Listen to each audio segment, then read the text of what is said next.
nel 600 ecco, diciamo che Gela cambia anche la conformazione. Quindi c'erano delle donazioni. Sono tutte donazioni, ogni famiglia aveva la sua cappella, il Sacro Cuore. Cosa abbiamo? È stata quella, una cappella del 1954, una delle più recenti, 100 anni dopo che venne sancito il dogma dell'Immacolata Concezione, a cui la Chiesa è dedicata, che fu fatto sotto il pontificato di Pio IX nel 1854, appunto quando venne istituito il dogma appunto dell'Immacolata.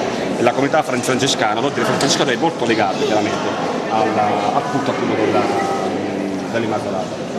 Quindi tutte le altre sono tutte state del Settecento in fin dei conti. Ecco, e sotto le varie cappelle abbiamo appunto l'ostensione di magnifici proprio di oggetti che facevano parte del corredo ecclesiastico, quindi a partire da paramenti, dalle aureole d'argento che ornavano proprio le statue che sono del Settecento. Una particolarità, il bambino che imbraccia Sant'Antonio, ecco, quella veste è un ex voto dell'Ottocento, cioè, non nasce così la statua. Ecco, addirittura ecco, per una grazia ricevuta da parte di Sant'Antonio, ecco, da questa famiglia che ha fatto il dono, ecco, ha chiesto che il bambinello venisse vestito ecco, con il paramento che adesso sto vedendo. La statua è del Settecento e la veste invece è dell'Ottocento. Sì. Le aureole che vediamo ora dietro testa della statua invece l'originale erano quella d'argento sbalzato. Ma tutte le opere che noi vediamo sono tutte opere ecco, di maestranze palermitane. Questa è Sant'Orsola, ecco, che è questa figura di donna, questa donna con vestito rosso che accoglie il martirio però con una certa rilassatezza. Immaginiamo, facciamo. Sì, rilassatezza, però è importante perché la rada che vediamo sullo sfondo ecco, non è esclusa che potesse essere la rada di Gela, così come era nel 1650. Tutto questo fa parte ecco, del tesoro, ecco, effettivamente appunto della Chiesa. Come del Settecento, però alcuni dicono che sia dell'Ottocento il pulpito. Allora all'epoca le funzioni come venivano fatte? Il parroco che faceva messa in latino ecco, era davanti all'altare ma dava le spalle ai fedeli. L'unica volta che guardava i fedeli era quando li rimproverava e alle cose proprio su questo pulpito.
Vitro non potevano poliziare? Ma cosa? No, mi dico delle cose. reliquie che su, pezzi di vita. Sì, oppure degli abiti, per esempio lì c'è quella di San Francesco e di Santa Chiara, che sono ben più grandi rispetto a queste. Puoi spiegare? Sì, queste sono delle reliquie dove ci sono appunto, come dicevamo, dei resti dei vari santi, e queste sono delle lettere che attestano appunto l'unicità di questi.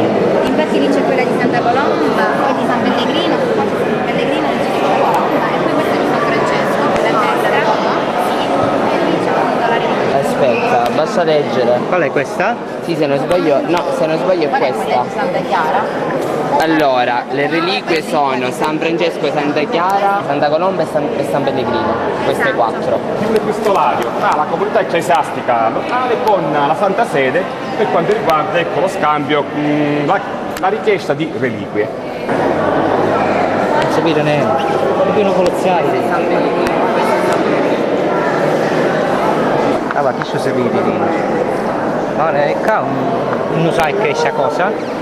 In primis, ecco, le più importanti sono in questi due reliquiari qua, d'argento sbalzato, sempre di fabbrica messinese. Cosa abbiamo? Abbiamo forse, ecco, pezzi della tonaca del sagno di San Francesco proprio dopo la sua morte. In alcuni estensori abbiamo anche frammenti della croce, forse della croce di Cristiano, in fin dei conti.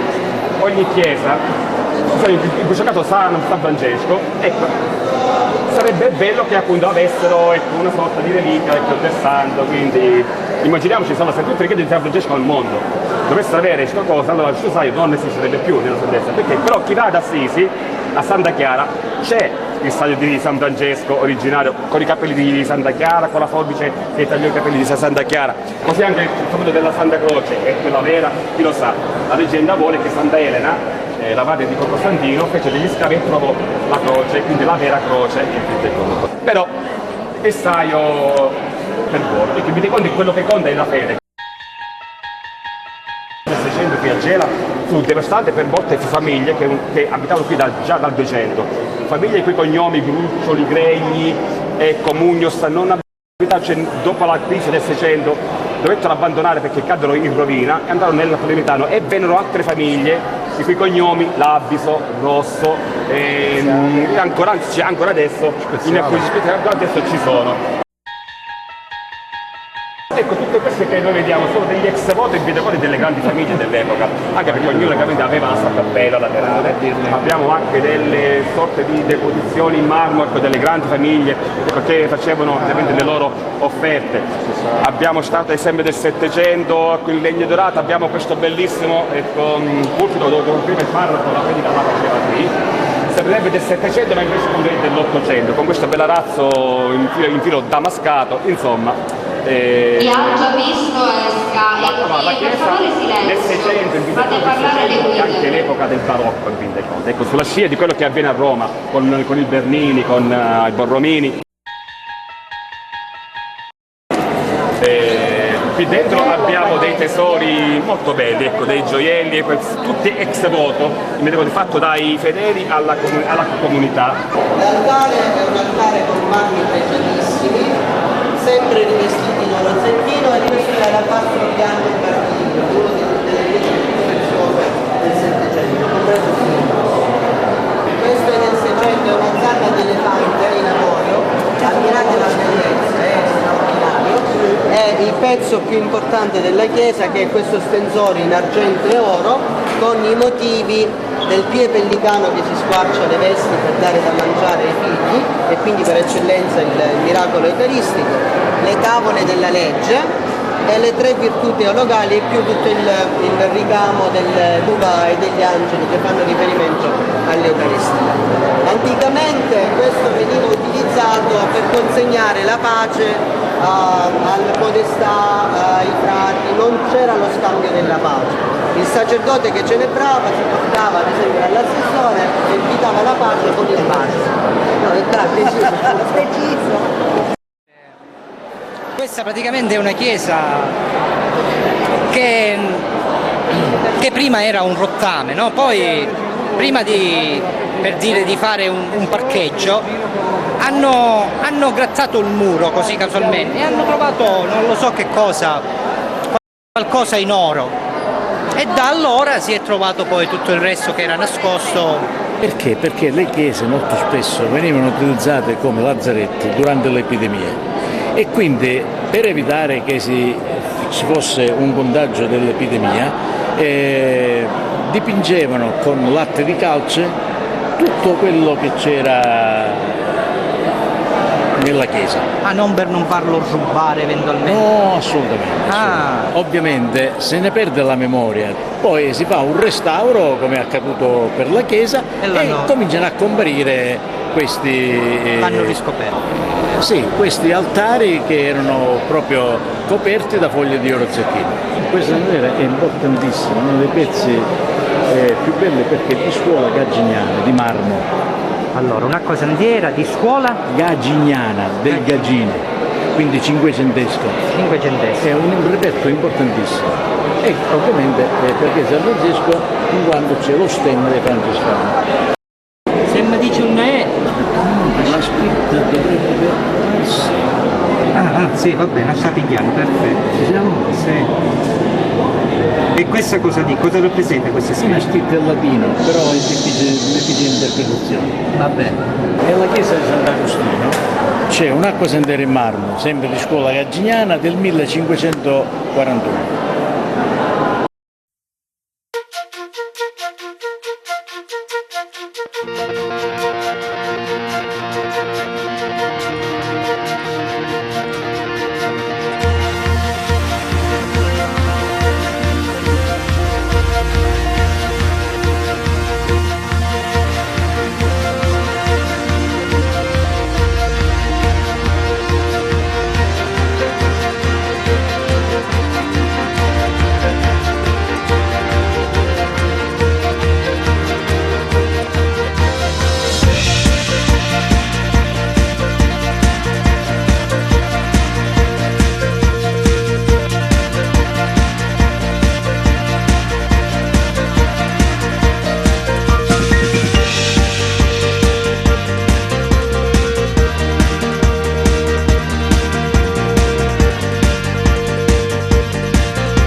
Siamo all'interno di quella che è, o dovrebbe essere, la cappella dedicata al Santissimo Sacramento.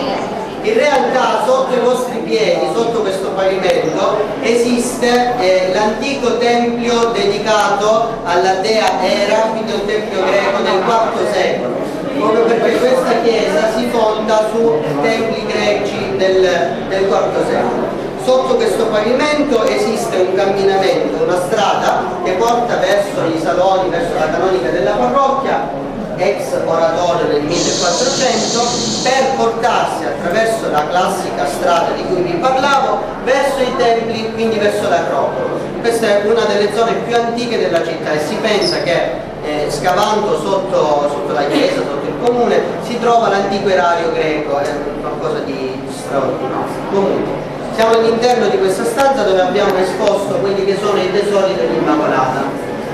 Come vediamo sicuramente questa corona in argento e oro realizzata con tutti gli ex voto appartenenti all'Immacolata, perché l'Immacolata aveva una serie di tappeti con tutti gli ori che donavano i vari devoti, i marittimi dell'America, dell'Argentina, che sono andati perduti, e per non farli perdere completamente abbiamo pensato di realizzare all'Immacolata una corona di stile imperiale e quindi tutti gli ex voto sono qui racchiusi. È una corona importante non solo per lo stile imperiale che abbiamo voluto dare, ma perché è stata benedetta da Giovanni Paolo II nel 2004 in occasione dell'anniversario della proclamazione del Roma. Lo scorso anno, in occasione del 10° anniversario dell'incoronazione, abbiamo fatto benedire lo stellario, il primo stellario dell'Immacolata dell'800 con oro, argento, corallo e Swarovski, che ha benedetto Papa Francesco lo scorso